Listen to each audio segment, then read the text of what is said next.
Hey guys, make sure to subscribe and hit that notification bell to be updated every time I make a new video. Thanks, let's begin. And with this film, the kaiju genre exploded.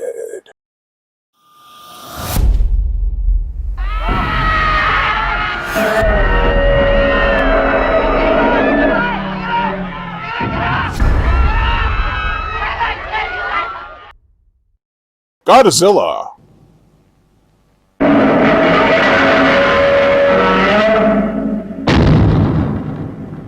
This is the 1954 original classic from director Ishiro Honda. It is also the first film in the long, and I do mean long-running franchise. Welcome to the first day of Kaijune!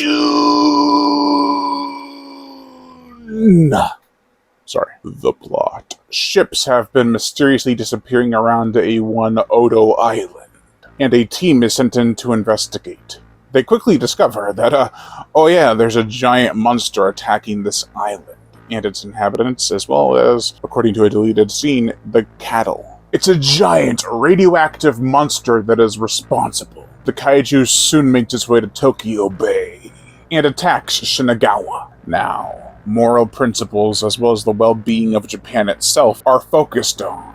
All the while a atomic breath-breathing, city-destroying monster is devastating lives before and after its attack. Mushroom clouds rose high above, scaring everyone.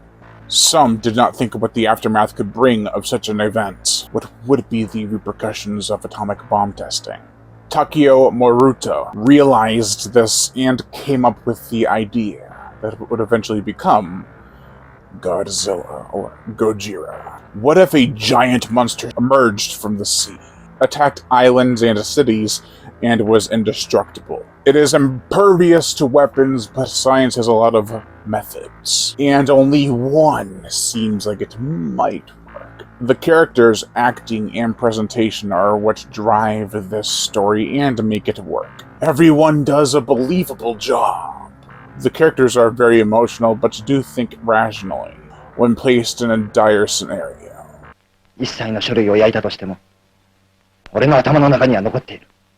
Kyoei Yamane, played by Takashi Samaru, who was in Godzilla Raids Again, as well as Ghidorah the Three-Headed Monster, is a high-ranking member of the scientific community. He doesn't want Godzilla destroyed because of science, even though it was created by science, technically, and is stubborn in his beliefs. He leaves the film on a bitter note. It's a warning about bomb testing and what could result if we continued them. It's not just a simple sequel baiting, it has a message.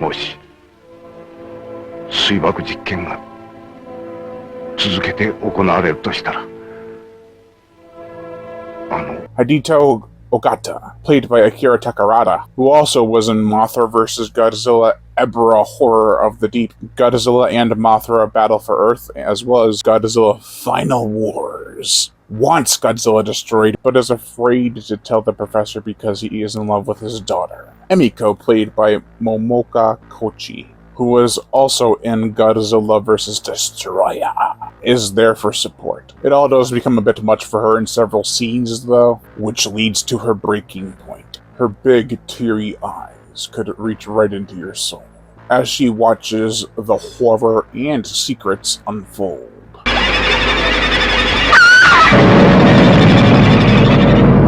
Dr. Daisuke Serizawa, played by Akihiko Hirata, from King Kong vs. Godzilla, Ghidorah the Three-Headed Monster, Ebra, Horror of the Deep, Son of Godzilla, Godzilla vs. Mechagodzilla, and Terror of Mechagodzilla. Could have easily been the villain, a bad dude.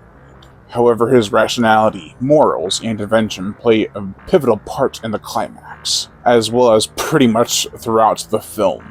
If you have not seen the film, I will not spoil the invention he comes up with. I will just say it is creative. We also know he's engaged to Emiko, and they grew up together. However, other than that, we don't know a heck of a lot about him. That's the same with a lot of the characters. But you don't need a ton of backstory for these characters in this particular story, because it would take away from the movie's focal point, Godzilla. which is gorilla and whale in Japanese, but it looks like a Tyrannosaurus and Stegosaurus combined.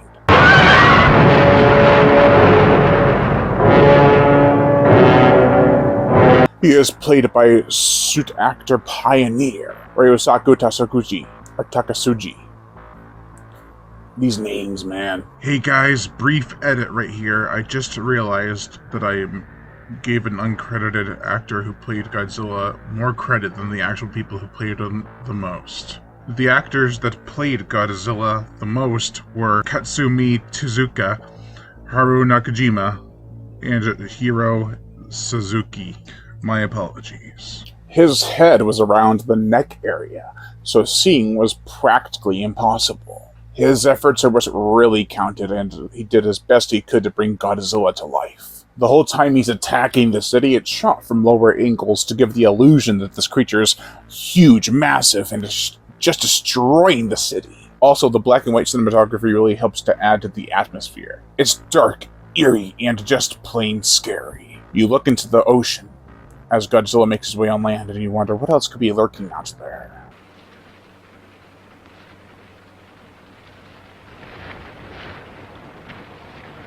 With the gore, the effects, there's not much in terms of gore or even violence. We get some fish eaten to the bone, but that's about it for horrifying scenes involving disturbing shit.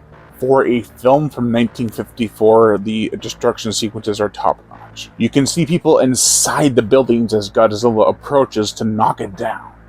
It's heavy stuff. Really heavy when you consider that there's that scene where the mother is consoling her two children, saying that they will be joining their father soon.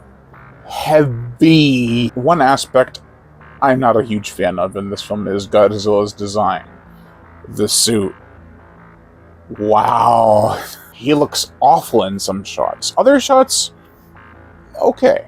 Nothing really great though. In terms of close-up, far-away shots are much better. But the very first frame and a scene we see him in, as well as some of the destruction later on in the film, is passable. The rest is quite rough. The motion picture soundtrack, I have the CD. How could you not if you love this film like I do? For a monster of mass destruction, he would need a massive roar.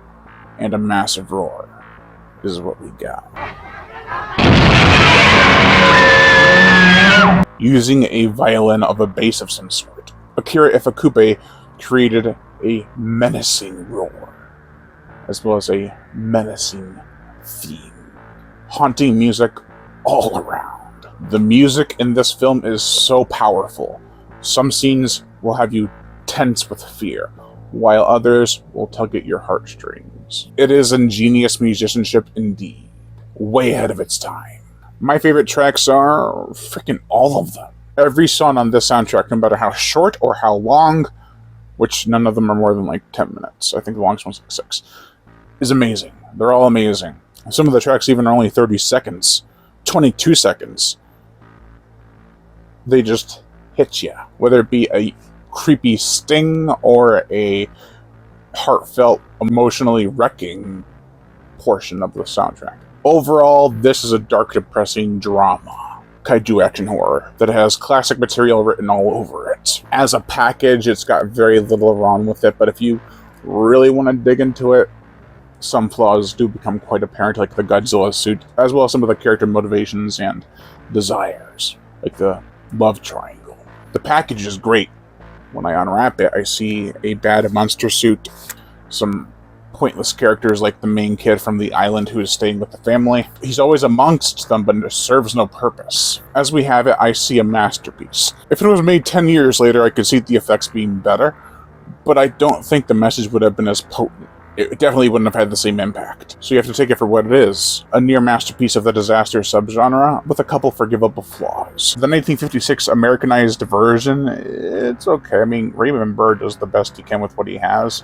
The editing's rough, but it's still enjoyable, which Godzilla from 1954 should be anything but. That's going to do it for this video, guys. I've been your host, Brian Gatto.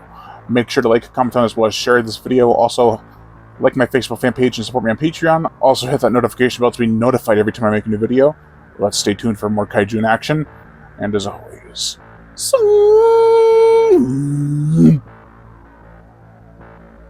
Scribe.